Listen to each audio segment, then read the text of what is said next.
Hey, this is Denise, and we're continuing on week number 2 of our Evernote Going Paperless Challenge. And ultimately, hopefully you're getting in there and getting your feet wet with Evernote. Again, rule of thumb, if you really want to go paperless and use Evernote as your productivity tool, I would recommend that you keep it open all day long. Just minimize it. Every time a thought, an idea, an inspiration, a snippet of information comes your way, you can just tab over, open it up, add a new note, keep moving forward. So if you've downloaded today's or this week's portion of the primer, you will notice that we're talking about sending to Evernote. And here's why this is really handy. When you start an account with Evernote, they generate a email address for you. And you find out that information, and I'm just looking at the desktop version right now. If you're on mobile, it'll be a little different, but you'll get the idea of where to look for it. In the desktop version, it's under Tools, Account Info, and in there it shows you 4 bits of information. It shows you your username, your full name, or your real name, unless you decided to sign up using SmoochiePoo124. Your account level, whether you're a free, a plus, a premium, or a business account. And then it has a thing called Email Notes To. And in my case, I'm not going to give you the whole address because I don't need a ton of spam, but it's dduquette. A number, FEB for February, at m.evernote.com. So anytime I send an email to that yada yada yada at m.evernote.com, it'll get plunked into my default notebook in Evernote. There are ways, by editing the subject line, to tell Evernote to, when you email a note in, to put it into a certain notebook, which tags to use, and whether to set a reminder. All handy info, all in the primer. So why would you use that? Why would you use that function?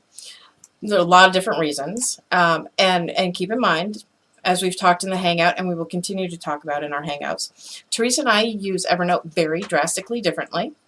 She uses hers more as an active productivity tool, whereas I use mine as a passive archival tool. So you've got this email address. Let's say you're, I don't know, out, or somebody sends you a link in IM, and it's to an article, and it's really a good article. It's got something in there that you just really want to read, either read it later or want to use for fodder for your blog or for your ideas. So all of your phones and all your tablets have a share button built into the browsers, into IMs, that let you send something as an email. Well, instead of just sending it to your email account, which ultimately we also want to reduce the amount of email we get, you can actually send it directly into Evernote. And so what I do is if someone sends me an article about, I don't know, 10 ways to shave your poodle, I'll go ahead and share it to Evernote through the email function. It'll open up Gmail. It'll make the email. I hit send. Next thing I know, I have to sync up Evernote, and there's the article information. I also automatically edit the subject to include certain tags, like blog fodder or read it later.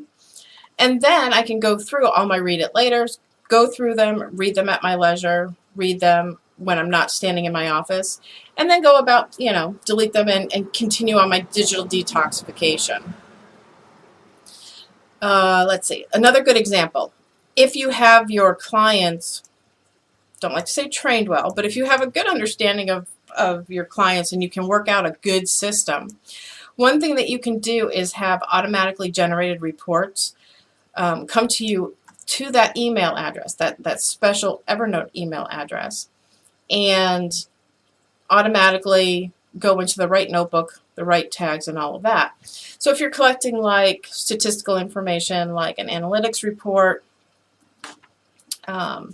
your insight reports, any of those kind of things, your hourly reports, all of those can automatically be sent into Evernote for a quick analysis, and then you can decide whether you want to update that into a spreadsheet or just just review it at your leisure to know if you're on the right track with your social media.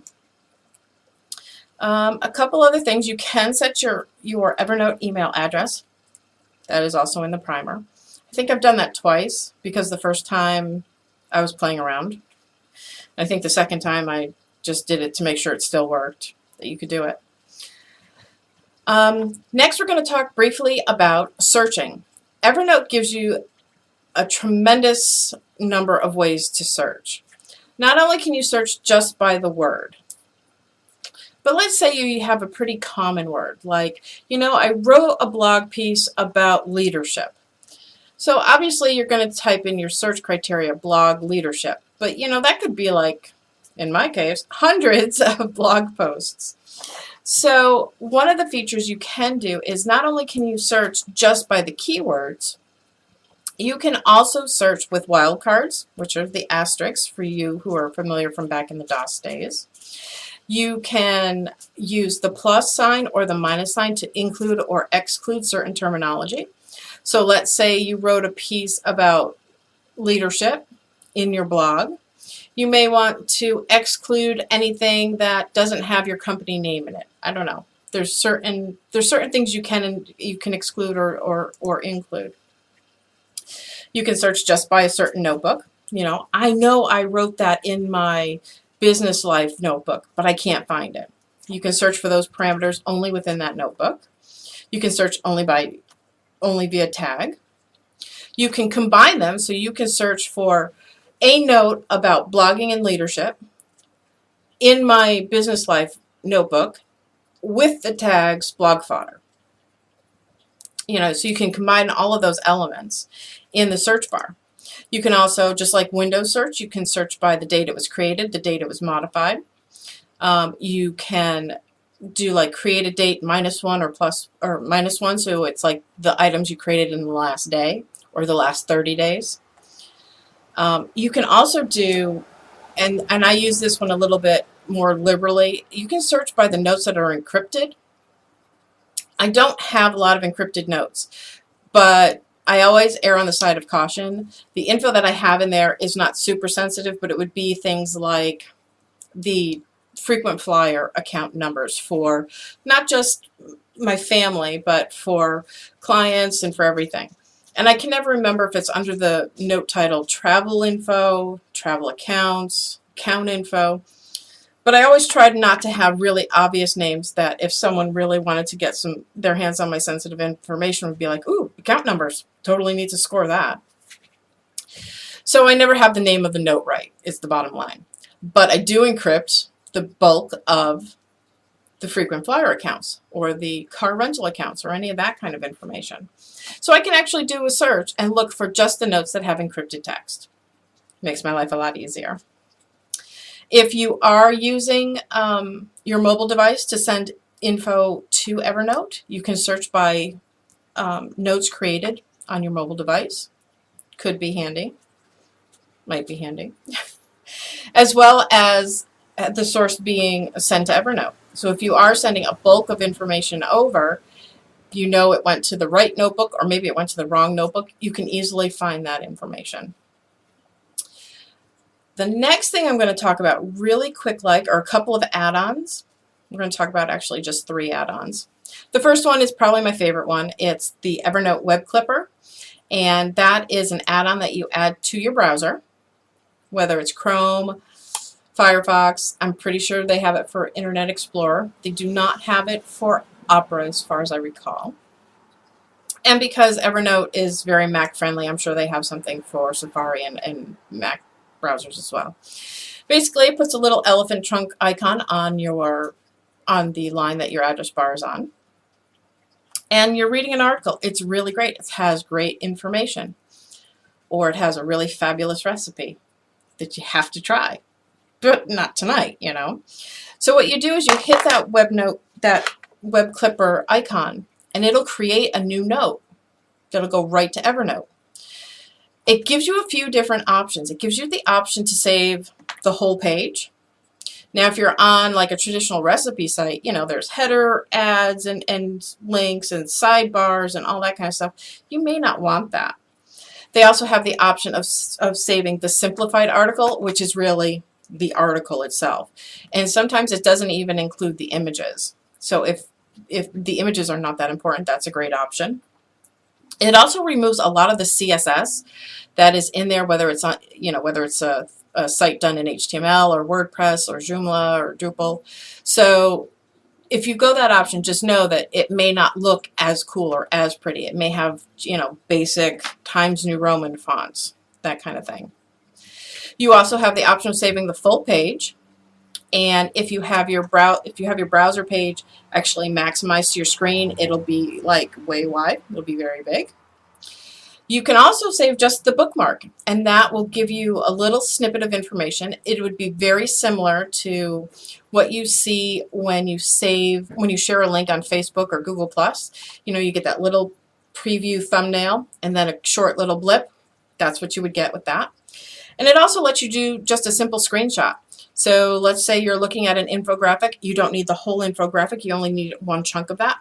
You can turn around and just screenshot that and send it to Evernote. Love it. Like I said, I use it extensively for recipes, and being that I need to find some recipes for my clients, that does help. But we'll just go with I like to test it first before I post it for a client. Another add-on is called Skitch, and this one is kind of handy. It's kind of more geared toward people who work a lot with graphics. But let's say you have a newsletter layout that you're proposing to your client. And you've got your header, your sidebars, whatever. And you send it over to the client. You do a screenshot and you send it over to them. And they're like, well, I wish you could do that and move this there and move that there. Skitch lets you take that image and write over it. It's like taking a pen and writing over a digital image. Move this and shoosh that there. Draw arrows, draw comments. It's really handy in that aspect. Back in my corporate days, that would have saved me a ton of time running between buildings when I worked at a certain teddy bear factory not too far away from here. And finally, Evernote Clearly. This is very handy. So you know how you go to a website and you are just bombarded by all of the headers and sidebars and everything? Sometimes you just really want a clear outlook of just what you're looking at. That's where Evernote Clearly comes in. Links to all of those add-ons are actually in the primer, and depending on what browser and what type of computer you're using, the link will take you to the appropriate page so that you can download the appropriate information. And finally, in this week's primer, the last little section is just a few sources of Evernote resources. If you have the Kindle or the Kindle app on your smartphone or tablet, there are a tremendous number of Evernote free books. I'm not going to say they're all great, because they're not. But in essence, the vast majority of them get you started with the basics. So if you're looking for additional reading, definitely something to check out. Many of them are free. There are a couple that are from Evernote themselves, also good. But start with free. Maybe you'll pick up a tip or two. Always hit me up. I probably have over 40 books on Evernote on my Kindle, and most of them are loanable. Not all, but most are. Another, if you're big on RSS feeds, add blog.evernote.com to your RSS feed reader. You will find out all the news, all of the info, all of that good stuff. Keep you in the know. One of my favorite folks to follow is Jamie Todd Rubin. And just so you understand how Evernote's ambassador program works. Evernote has an ambassador program. These are people who are not paid for by Evernote. They're ambassadors. They're liaisons to lay people who use Evernote and do a really good job of using Evernote. And so they've earned the ambassador awards, so to speak. And so if you're really looking to follow someone who's gone paperless and the process that Jamie uses to go paperless and to continue being paperless, his stuff is really good. I enjoy reading some of his posts. Well, I don't agree with all of his philosophies because I have my own thing, But if you are looking to go paperless, great. And finally, there are quite a few groups, not only Evernote groups, but specifically going paperless using Evernote. So I would recommend hopping into a few of those. If you're on Google+, one community I will recommend is the productivity community, and they do a lot of talking about Evernote. They have all kinds of hangouts on using Evernote and other tools for being productive.